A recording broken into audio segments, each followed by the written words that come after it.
Greetings, friends. I'm Carly. Are you ready to wonder?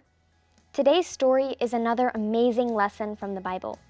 Remember, the Bible is the stories of our faith that teach us about God and Jesus. In our Bible story, we meet Daniel, who had to make a tough decision.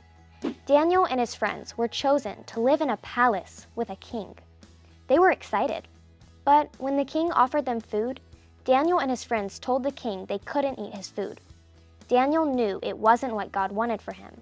He asked the king if they could just eat vegetables instead. In the end, Daniel and his friends were healthier than everyone else. When I think about this story, I think about how hard it must have been to refuse the king's food.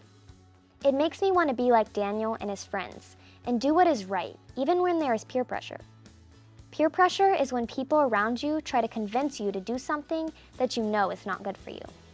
You may feel like you have to do it just because they said so.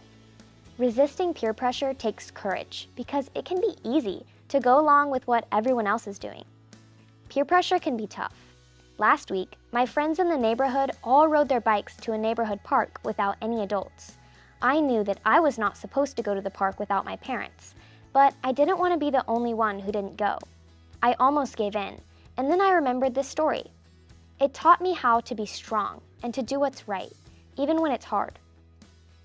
The Bible teaches us important lessons for life. Stories shape how we live. What do you think this story teaches us about listening to God? Daniel shows us that it's important to be loyal to our beliefs, and it's important to have courage. Daniel reminds me to have courage and to do what's right, not what everyone else is doing. That's the gift of this Bible story.